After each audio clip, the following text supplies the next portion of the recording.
At midnight, his boot cracked against my ribs. The sound was sharp, like a branch snapping. Mom laughed in the doorway. She didn't flinch, didn't step forward, didn't try to stop him. "You deserve this," she whispered, as if cruelty was a lullaby.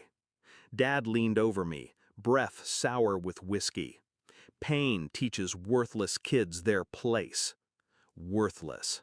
That word burned more than the fracture. I bit down the scream. Because in that moment, I wasn't worthless. I was awake. I was taking notes. I used to think he was a hero.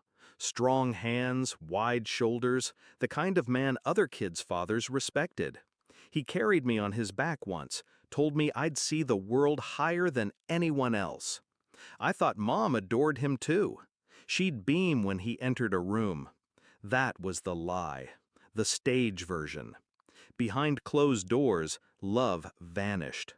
His praise turned to orders. Her smiles became smirks. And me, I became the punching bag, the scapegoat for every disappointment they couldn't face in themselves. The first time he hit me, I cried. The second time, I apologized to him for making him angry. By the 10th time, I stopped feeling shock. Pain was routine. Bruises were camouflage under long sleeves. But the night he broke my ribs, something shifted. I didn't cry. I didn't apologize. I memorized everything. His stagger, Mom's laugh, the way he enjoyed breaking me down. And I knew, if pain teaches lessons, then I had learned mine. Revenge didn't arrive with fire. It arrived with silence. I played their perfect child. I did chores. I answered yes, sir, and sorry, ma'am. I smiled at neighbors so no one suspected. I tucked away my anger like money in a secret vault. And I started planning. I kept receipts. Hospital bills, bruises photographed on my own phone, recordings hidden in a school folder on a USB drive. Every insult he spat, every time she told me I was nothing, I collected proof. Evidence became my armor, and patience became my weapon. I waited. I grew, quietly, strategically. The chance came on Dad's birthday. The house filled with his coworkers, his boss, his friends from the lodge. Everyone saw him as the family man. Mom wore pearls, kissed his cheek, played her part. I carried out the cake. My ribs still ached when I set it down, but my smile didn't crack. He raised his glass for a toast. That's when I pressed play. The speaker I had hidden in the living room came alive with his voice, slurred, venomous, undeniable. "You're nothing but dead weight. Pain teaches kids their place. You deserve this." Mom's laugh echoing behind him. The room froze. Forks clinked against plates. His boss's smile collapsed. My mother's pearls suddenly looked like a noose. Dad's face drained of color.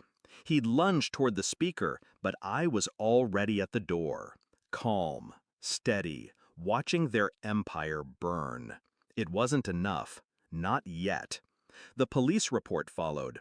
Child Protective Services. Copies of everything sent anonymously to his boss, the school board, the lodge. Their image of power and pride shattered in less than a week. Neighbors avoided them. His friends stopped calling. Mom's social circles dissolved overnight. Then the final blow. The arrest. Assault charges. Evidence undeniable. The courtroom smelled of dust and disinfectant, but to me it smelled like freedom. I sat straight-backed while he squirmed under oath. Mom tried tears, but the recordings cut through her lies. The gavel came down. Years in prison. Do you know what real power feels like? It isn't shouting. It isn't a fist. It isn't fear. It's silence. It's the moment the man who swore pain would teach me realizes I learned more than he ever intended. That I took his lessons and sharpened them into knives. that I forced him and her to beg, not for mercy, but for dignity, for scraps of the reputation they destroyed themselves. They wanted me broken. Instead, they built something stronger. The night after sentencing, I lay in bed, ribs healed, scars hidden beneath skin. The house was quiet now, too quiet. But in that silence, I felt no fear. I felt release.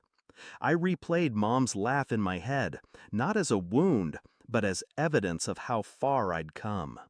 I remembered Dad's words, not as truth, but as proof of his weakness. They wanted me to be nothing. Instead, I became their reckoning. And as I drifted to sleep, a thought anchored me with calm certainty. Pain teaches lessons, but so does revenge.